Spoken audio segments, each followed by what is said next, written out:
What happens when you have a bunch of submissives in a room? What happens when you have a bunch of dominants in a room? Did best were undercover dominant women that were able to manipulate the situation. What's even juicier are cults. And I think cults really kind of echo dominant and submission relationships in kink. Money is power, also knowledge is power. And now we will reinstate it. I mean, these are examples of the little implicit dynamics. Welcome to Dommed Podcast. We are your hosts, Mistress Gemma And Goddess Seraphyna. Are you ready to be dommed?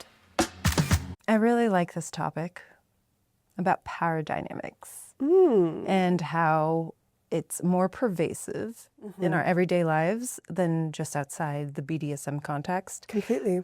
But also in the BDSM context, we get to magnify it and make it very apparent. And so we really enjoyed discussing how in everyday life, the way we see it played out, especially becoming DOMs and how much more obvious it has become. Completely. And seeing it between people and the nuances of it. It's so interesting. Yeah. And it is really just such a mirror. And I know we keep saying this, but it was really fun exploring and diving in, and I'm excited to share this. Yeah, I think it's one of my favorite topics we have discussed thus far. I agree. So let's start with the definition of power. Okay. And so there are two schools of power that I found really interesting. One is from Michel Foucault. He's a historian and philosopher, and he says power is everywhere. He explains that it's pervasive and relational, influencing and shaping individuals in subtle, often invisible ways.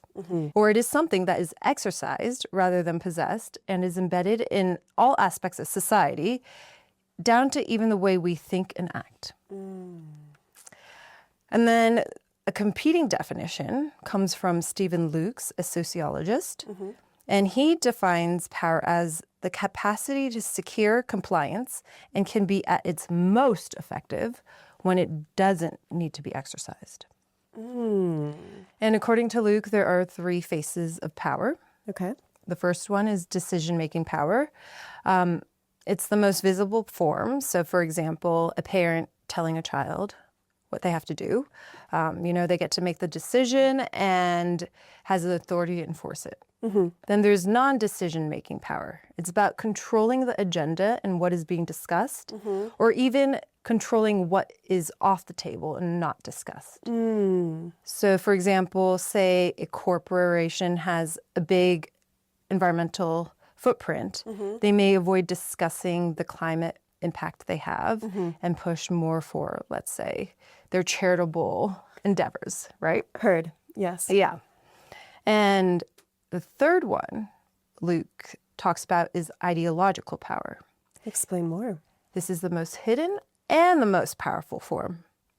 It happens when those in power shape people's beliefs, values, or perceptions without them even realizing it. And it's more about influencing what people think is normal or right. I think maybe a good example is like how media kind of influences our idea of what beauty standards are, what success looks like, or our politics, and without us being consciously aware of it.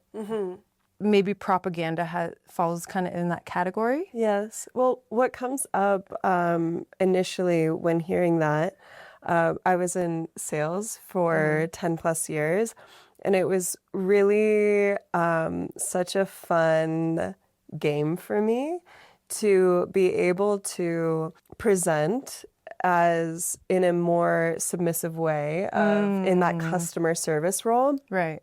But to be planting the seeds and ideas and kind of guiding them to the decision making where they feel as if they are the ones making the decisions. But I've been planting the seeds, the information, the guidance in a way that seemed open and honest with the information that I was giving, but specifically and intentionally providing that even if they came in desiring one thing, thinking that that was the best, I knew what was best for them. Yeah, you need to make them believe that they're making the decision. Correct. But you could guide that. Correct. And that makes me think like a more malicious form of this is like gaslighting. Yes. Yeah. Yes. Bending people's reality and their perception of it and what's real. Yes. Yeah. Completely. But speaking of which, power dynamics, you said customer service. And I honestly think like that is such a clear power dynamic in every day because the service worker and customer, the relationship could almost mirror like service submission, where the employee is expected to serve the customer, right? Yes. Often Yes. following protocols and positioning the customer as the one in control. Yes. And the expectation is that the service worker maintains a pleasant demeanor despite challenging situations, which really reflects a power dynamic where control over one's emotion becomes a form of unspoken submission. Like Yes. most people don't call customer service because they're happy with something. Yes. And so they really have to play the field of like following the agenda of their business that they're working for while also appeasing the customer. Yes. And not to speak of the emotional labor then that is needed for that. Completely. You know, it's so interesting because I feel like there's two types of people in that role. It's either naturally submissive people pleasers or undercover dominant women. Okay, you think women in particular? Well, so in sales, I think that at least the industries that I was in was very male dominated. So there was that archetype, but I think the ones that did best were undercover dominant women that were able to manipulate the situation. But do you think that was also because women are supposed to be more? No, I just think it's more cunning, to be completely honest. The only thing with that, though, is that I don't think that it is long-term sustainable for that archetype to be in customer service because... Yeah, the frustration Yes. builds. Yeah. Yes. And then it guides us to... Where we are today, both of us. Yes. Please continue. I'm very intrigued. Yes. So there's some sociological theories as to why we seek out power dynamics. Okay. There weren't very many we could find that were very specific, but one is evolutionary theory of social hierarchies. Ooh. And this suggests that our ancestors thrived in groups where clear leadership structures were present. So leaders offered security and protection and direction, while followers benefited from the safety of being part of a larger unit. So it arises to reduce uncertainty and enhance survival. And I have this joke. Let's see how it lands. I thought about this when I saw this theory. What happens when you have a bunch of submissives in a room? I don't know, Gemma. What happens? Nothing. What happens when you have a bunch of dominants in a room? I don't know. What happens? Nothing. Perhaps a little explanation is needed for that, but when you have a bunch of submissives in a room, no one can actually make a decision of what to do. So nothing gets done. Correct. When you have a bunch of dominants in a room, we're all arguing about what the best way to accomplish something is, and we're all waiting for the other person to just do it. So nothing ever gets resolved. And what made me think about this is like when I've gone to play parties, femdom parties, and there's a bunch of dominant women in the room, we have very strong opinions. Yes. And it seems like we're all pretty obstinate in our stance. Yes. Yeah. Yes.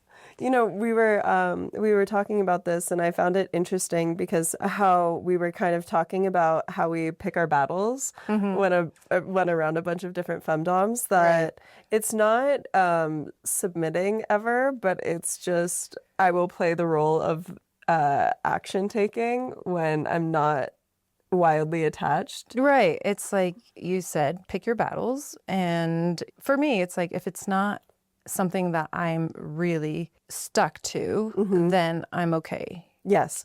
Agreed. Just allowing things to be. Yes, exactly. Yeah. And I don't know, I find it to be a way to map out the other femdoms' minds because what I really do enjoy, not the lack of action and the paralysis, but I love when someone gives their reasoning as to why they want a decision to be done. But I think that's where a lot of the paralysis is because the ones that we interact with, we have our reasonings as to this is the right decision and then why. But like you said, if there's no submissives in the room, or someone to be like, okay, yeah. Yes. I mean, I don't want to make it out that we're not reasonable by any means. No. Yeah. Yeah. I've seen the community of femdoms and truly the support that we want to give each other and the change that we want to see in the world that patriarchy hasn't really helped facilitate. Yes. Well, there's a camaraderie around it as well. Yeah. But I do love the ways in which femdoms' minds work. Yes. I do love a strong woman. Please continue. So another theory is called self-determination theory. It calls for our basic psychological needs of autonomy, which is wanting a sense of control over our lives, competence to feel skilled and effective in what we do, and relatedness to feel connected to others. So how we balance these needs often shape the kind of the power roles we take in different situations. Okay. So according to research by Deci and Rhyme, when we're giving more freedom and room to master skills, which is often in more dominant roles, we feel psychologically stronger. On the other hand, roles requiring more support or submission can fulfill our needs for connection, but might limit our autonomy.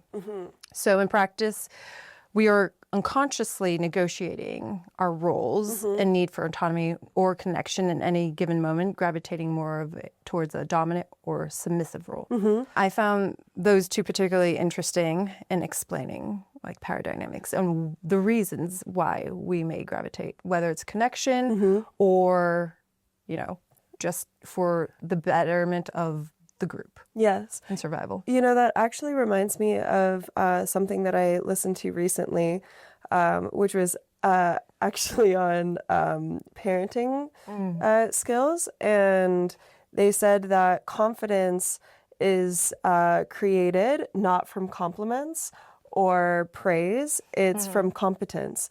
So it's interesting how I have seen this with subs as well, that when they are submitting for that connection, I really love service subs a lot.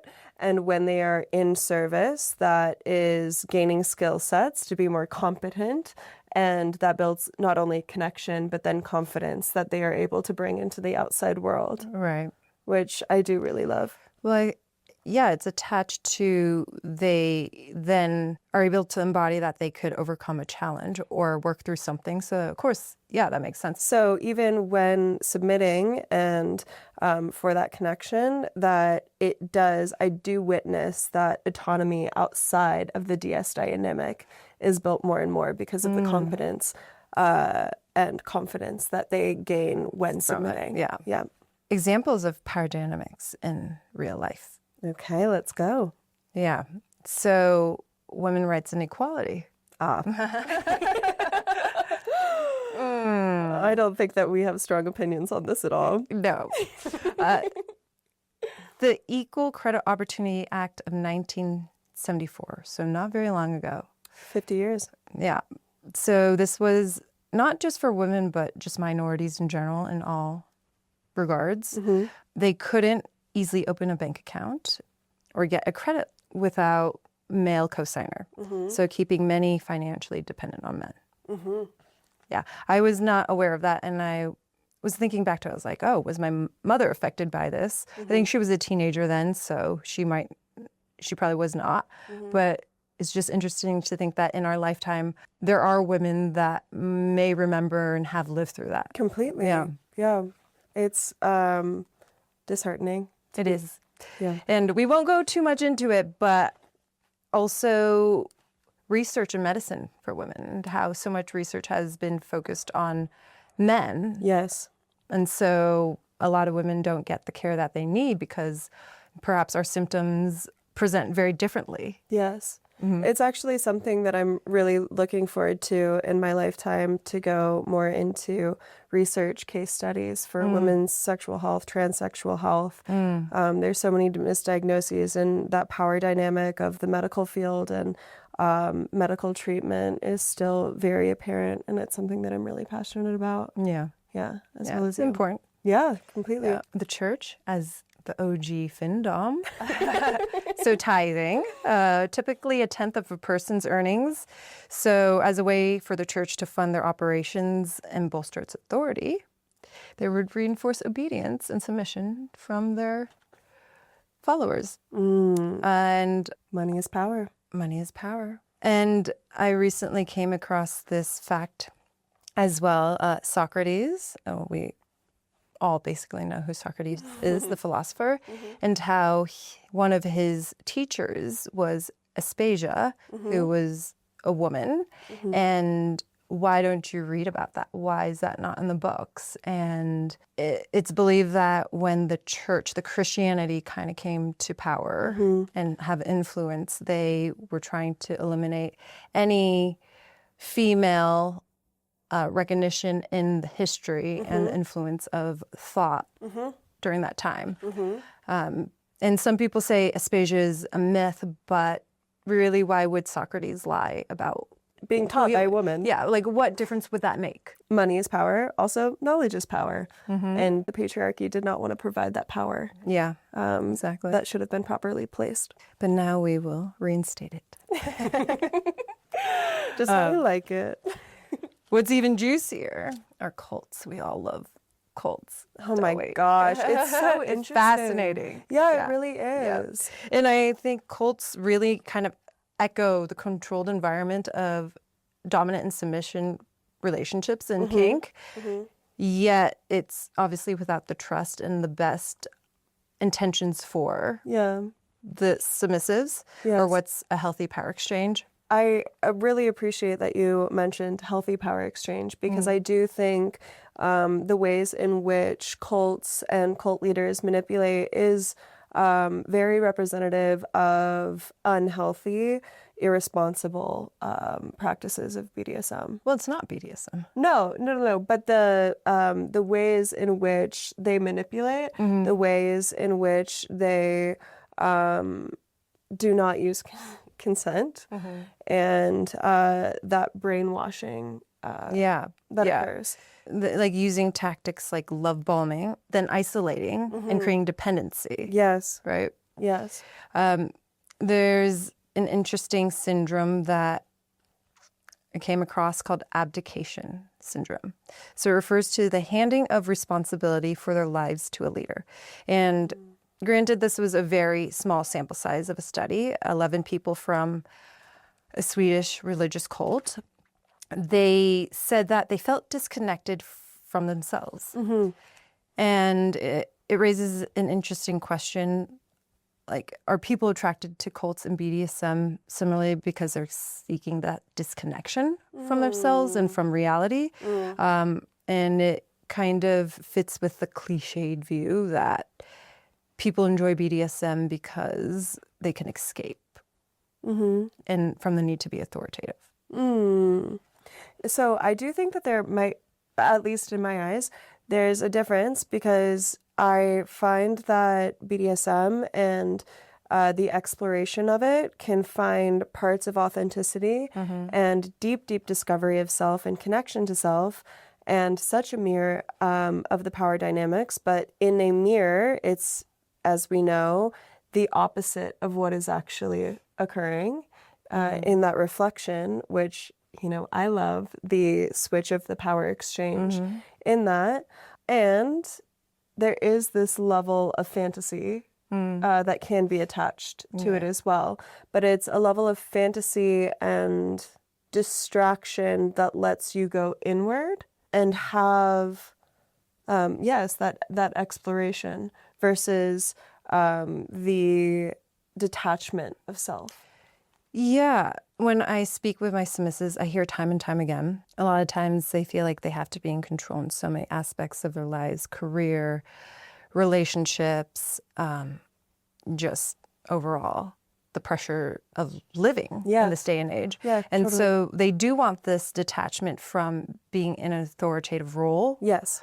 But I think kind of spinning off of what you just mentioned, it's that they're able to detach from those roles that in between space allows them to access other parts of themselves that they may not be aware of, and which is different from a cult where you're trying to strip their identity and remove it entirely. Exactly. Whereas in at least a holistic BDSM way, in the way that I believe we like to practice, is that we can step away from that, but how do we then integrate it back? Yes, yes. That it's not separation of self, it's separation of the power dynamic in which society projects onto us. Right.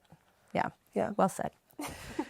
Fast forward to now in the future. So AI, Yes. a very hot topic. Oh, yes, yes, yes.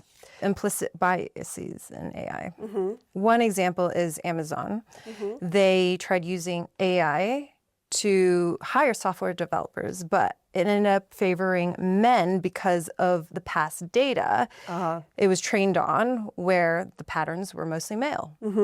And so I think unless we are very explicit and conscious of this, AI will and can repeat old biases, which just reinforces already established hierarchies and structures, and actually going backwards from progressing towards fair Yes. and more merit-based Yes. decision making. Yes.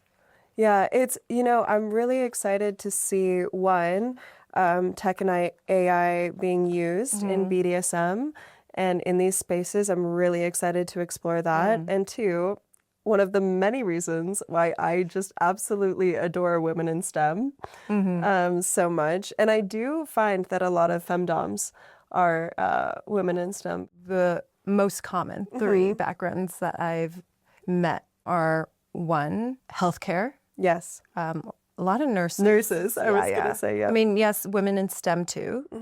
I mean, obviously just intelligent people. Yes. Two, like psychology backgrounds, Yes. therapists. Yes. And you had a background in tech as well. Oh, I worked in tech. Yes. Yeah. And then three, artists. It's interesting. I have all three backgrounds. The Such a artist cliche. side, for me, I think I have found through becoming a dominatrix. Because I never thought of myself as creative. And then I think I just had this very traditional view of what art meant. Yes. And having to be in a applied medium that we know of, like drawing, painting. Yes. You were the first person in which I witnessed creativity being applied in the BDSM and kink space. And it was something that I really, really admire about you. And what really opened my eyes up to what you're able to explore in this space and how you can exercise creativity, because creativity applied in unique ways is something that really titillates my mind. The best is because it could be in real time. Yes. You have to be creative and almost improvisation. I could not agree more. Yeah, the improv, it's looking around and seeing how unique things can be applied in that space, and also keeps our little subbies on their toes. Yeah. We digress, but Yes. I mean, these are examples of everyday power dynamics. So perhaps you'll be more aware of the little implicit dynamics. Did you enjoy being dommed? Like, subscribe, and add your worships in the comments. Follow us on all socials linked in the bio below.